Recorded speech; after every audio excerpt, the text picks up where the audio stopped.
Hello, hello, hello, and welcome to The Conversation with Stevie. I am Dr. Stevie Aisha Mills, and this is the place where we uncover the why behind what our guests do. And so just to let you know what I do, I love helping Christian women get seen and get paid. Why do I do it? Because I believe that you deserve to get seen and get paid.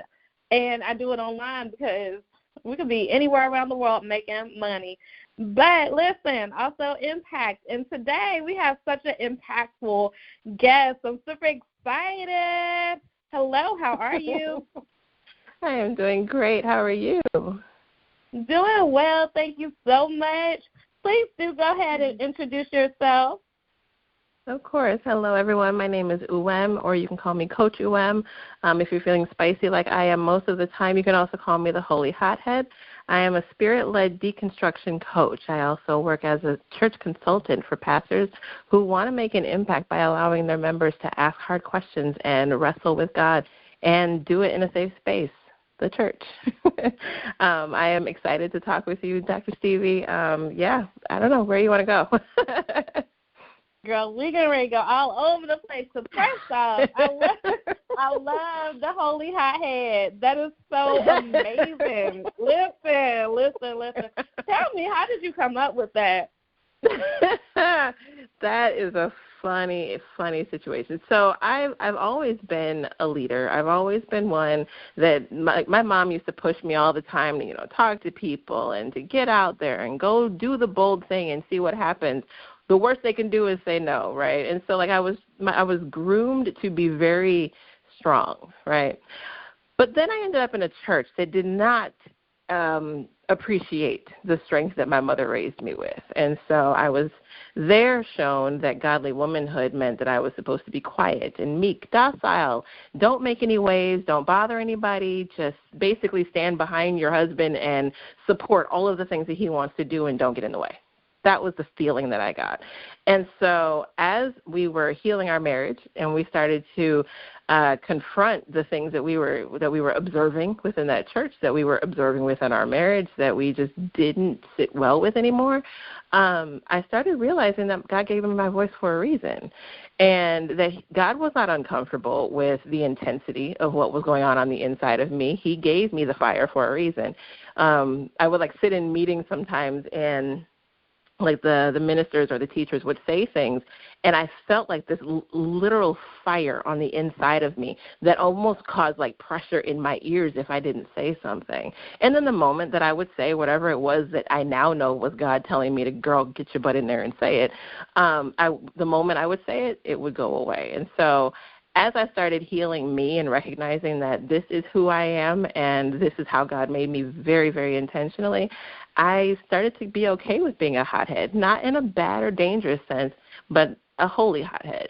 When God is pushing me, I can go all in. But when God is not pushing me, I'm pretty chill. So, I don't know. Somewhere in the midst of that, the holy hothead was born. I love it. Yes. Visibility at its best. And so let's talk about the work that you do. Can you tell me more about how you help these pastors, preachers, leaders who are listening to us? Yeah, so deconstruction it's an interesting arena, right? There's a lot of people that are resisting God and resisting Christianity right now, and dare I say, with good reason. There's a lot of things that have happened within Christianity that have not rubbed us well, especially people of color, especially women of color. And I have a number of friends who have, turned to African tradition religions because they found safety there. And I am not one who diminishes any person's beliefs, but I think that a lot of people are turning away from Christianity because we don't understand that God is okay with our questions. And so what I do is I make deconstruction not scary for leaders, not scary for pastors. I give them the tools to kind of start to have those conversations and create spaces where their members feel safe to say, I don't know why we're doing this. Explain it to me. And if it doesn't make any sense, to make some changes. I think a lot of church culture is really stuck Like we have attached to certain beliefs, and we've decided that this is what is true, this is what is right, and there is no changing from that. And God is so much more fluid than that. Yes, he is absolutely the same yesterday, today, and forever, like the scripture says. But the way that he interacts with us is so intimate and so gentle and so like he ebbs and flows with us. And I think the more the church begins to lean into that, the safer it will be for people to say, I just got questions. I just don't understand. Or maybe what we're doing has been completely wrong. Let's change it. I used to go to a church that did not allow women to do pretty much anything other than have babies, teach babies, and run potlucks. And it was a very stifling environment for someone like me who God was training to be a leader. I wasn't allowed to lead there unless I was leading a ladies' day. And while doing that was definitely impactful, but there were other things that God was calling me into that they didn't allow. Those were things that needed to be challenged. And I have several pastors within that church that talk to me on a regular basis about the struggles that they're having with making changes, because it's not just the pastor who needs to change, it's the entire congregation. And so I help kind of like in the background, I help the pastors have those conversations, refine the sermons, to even hear the things that they say that are encouraging, what is the word?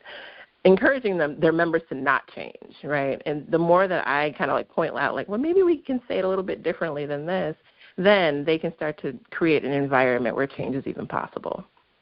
I work one-on-one with pastors, but I also work with individuals who have been dealing with church hurt and religious trauma as well, just to, kind of chew on the things that they're dealing with and come up with answers with God at the center of it.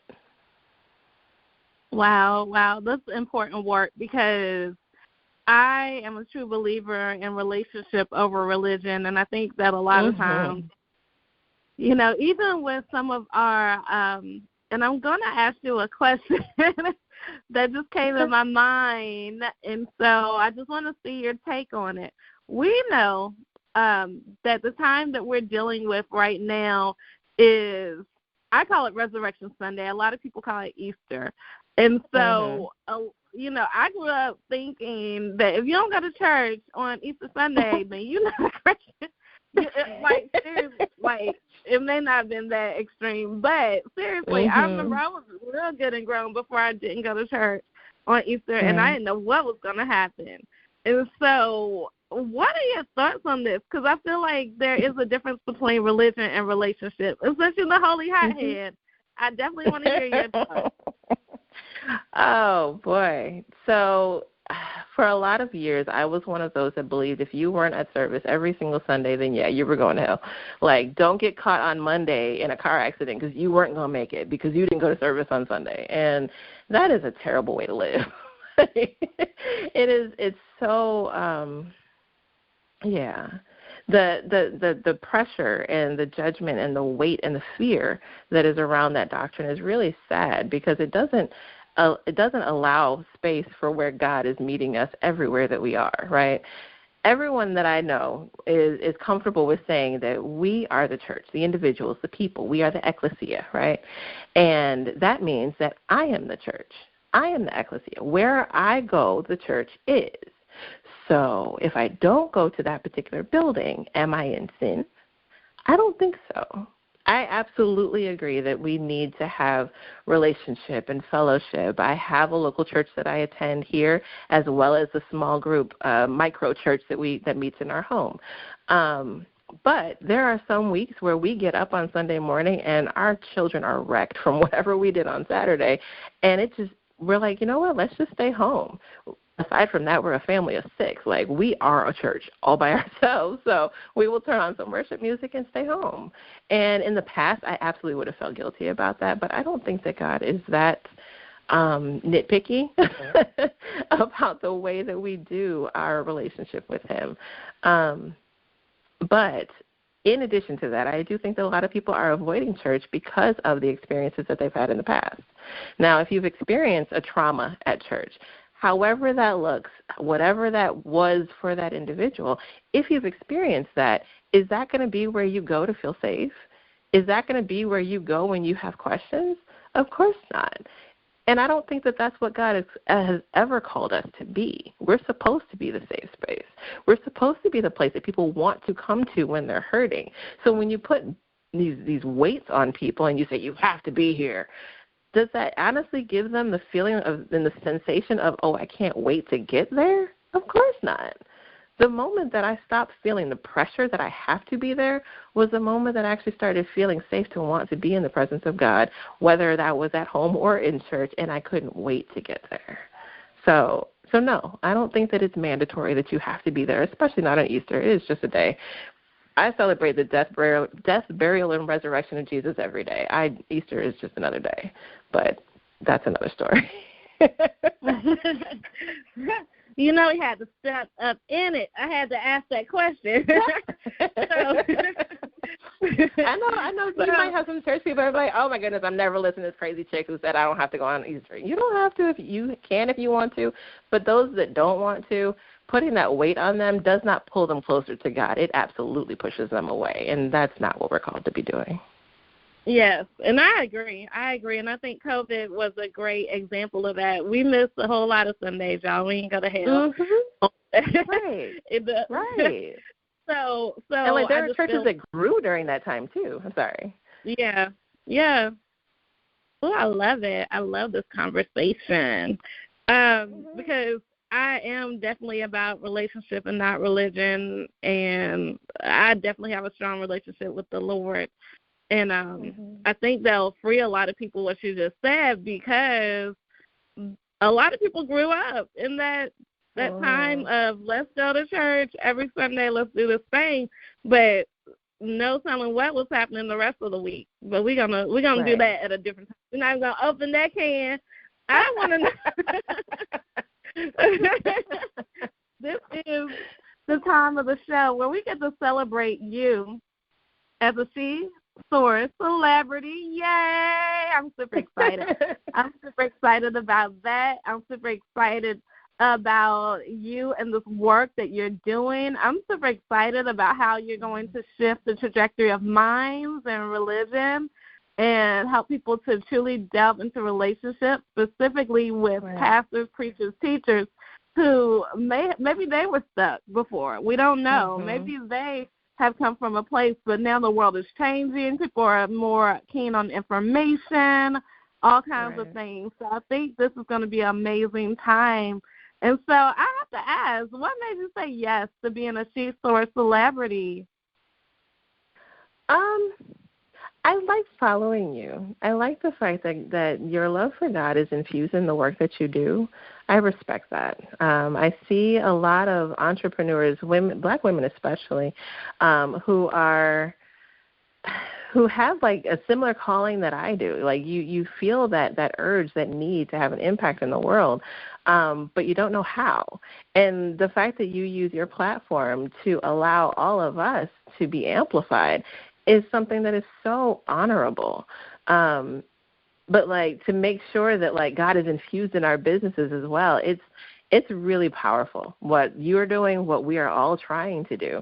And I think that the more that all of us kind of connect in that collective decision to do the thing that God has called us to do, we can make real dramatic and big change worldwide that is desperately, desperately needed in every arena that God has called us into.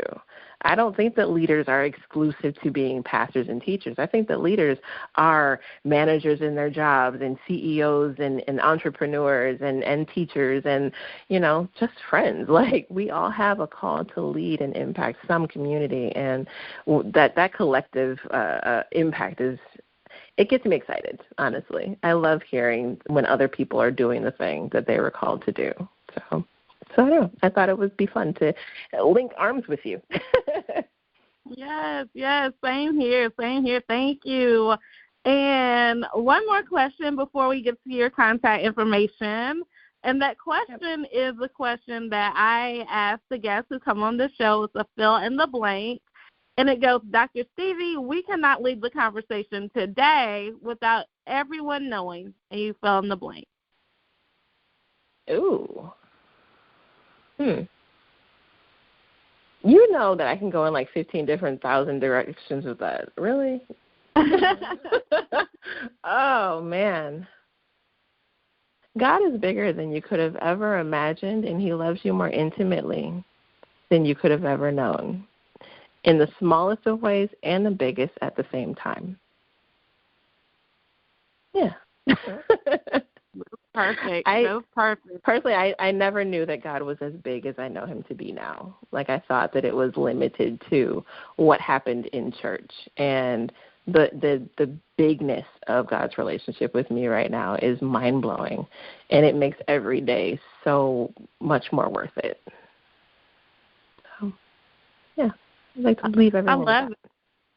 I love it. That's great wisdom to put our pen in to the next conversation. I love talking about these different things. This is important. This is important because a lot of women I know, because, you know, I serve Christian women, I've heard the word church hurt. I've heard the word a lot of times where people didn't feel like they wanted to go into the church. And so I do believe there's some things that need to be mended, and I'm glad that God placed you on this earth to do it.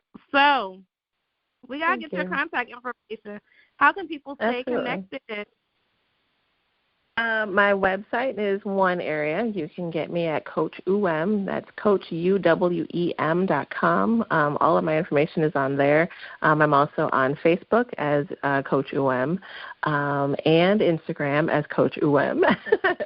And I'm on TikTok as well. I'm dabbling in TikTok. I'm not that consistent, but the videos are good that are on there. And it's the AMW Coach on TikTok. And that stands for my company, All Made Well. Forgive me.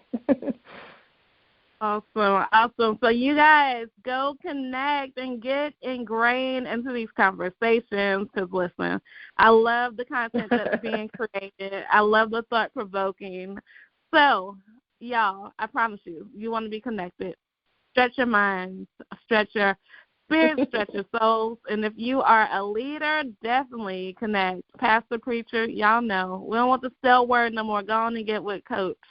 All right, so if you need to know how to connect with me, just know how to spell my first name correctly, Stevii. The I's in my name stand for increasing income.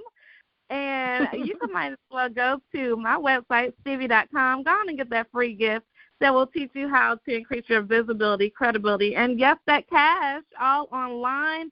You know, I say this at each and everything I do, and it's to make it a great day. Don't have a great day. Make it a great day.